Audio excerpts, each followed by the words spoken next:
Good evening, everybody. Brian Neubert here from goldenblack.com, live at the State Farm Center, properly socially distanced here at Illinois. Purdue just lost 66-58. I'm right up against our ejection time from the arena here, so this is going to be the ultimate one-shot, one-kill rap video. So that's our mantra: one shot, one kill, like the old 90s movie Sniper.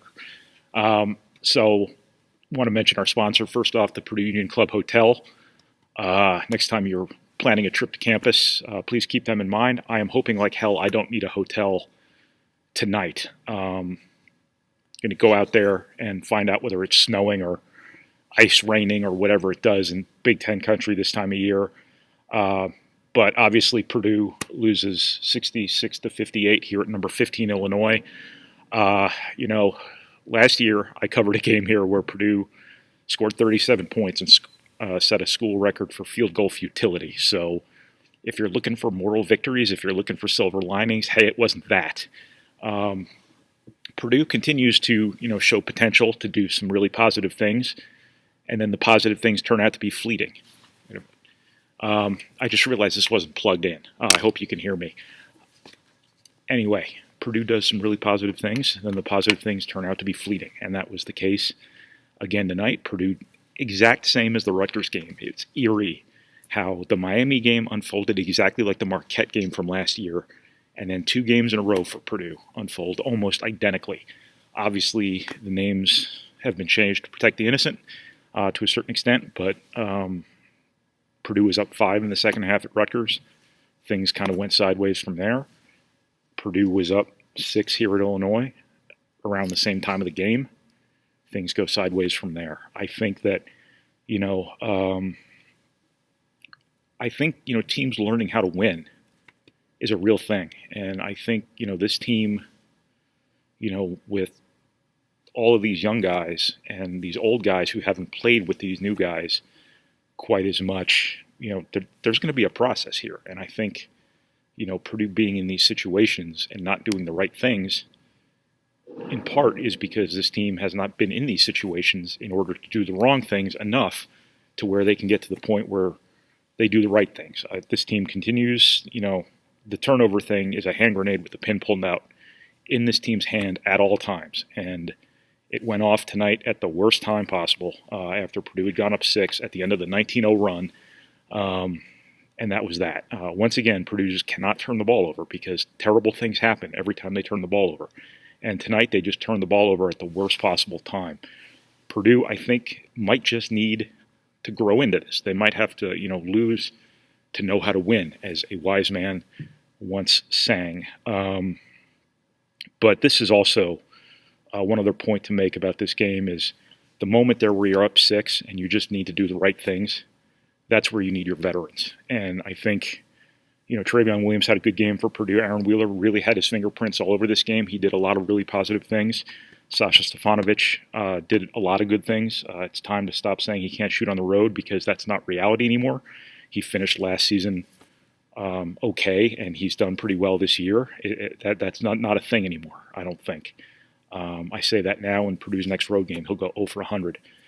But Purdue needed Eric Hunter to be better. He knows that. Everybody knows that. He's a really important player who's obviously in a rut right now. And that moment when you're up 6, just like that moment when you're up 5 at Rutgers, that's when you need your veteran guard the most, because Purdue is a young team, and young teams need to be able to rely on the guys who've been there before. And that's just something. Whatever's plaguing Eric Hunter here the last 2 games, Purdue needs to get it worked out. Eric Hunter needs to get it worked out because he's too important to this team for them to be able to win big games with him not playing well. And that's, I think, fairly obvious, but it's worth articulating because I think it was a big deal in this game. Hunter, I believe, was 0 for 6 from the floor, but 3 turnovers. But also, Purdue has to get more from some of its young guys, too, because there's so many of them. I don't know what happened to Mason Gillis. He took a spill in the first half and didn't. He might have been a little bit limited after that, but obviously Aaron Wheeler was playing well. Purdue used Ethan Morton a little bit at the 4 as well in the first half. But Brandon Newman did a lot of positive things, but he also turned the ball over 5 times. Looking at the plus minus here for whatever it's worth is a bit of a ghastly endeavor. Zach Edey was minus 11. Obviously, Travion Williams playing very well is part of that. Ethan Morton is minus 14 in 7.5 minutes. That, I don't really know what the correlation there would be. Isaiah Thompson, who I guess I'll still call a young player, even though that's probably not right, is minus 8. Jaden Ivey is minus 23 in 14 minutes and 45 seconds. That's obviously not good. I don't, the thing about the plus minus is it's not necessarily reflecting that person as the direct cause for things not going well or going well, either way you want to look at it. But it just does tell you how the game was flowing when you were in there. And obviously the young guys, didn't necessarily impact the game in a positive manner if the plus minus is to be believed. And that's part of what I'm getting at here is that, Purdue's never been, a lot of these guys have never been in these situations before, and they just need to be before they can thrive, probably. That's what I'm getting at here is that there's going to be a process involved with this team. Probably teams have to learn or they have to learn how to win. And you've seen that with really good teams at Purdue over the years where they've gone on the road and they've lost games, and they've lost games, period, wherever the venue might have been that they probably shouldn't have, or they had an opportunity to win. And,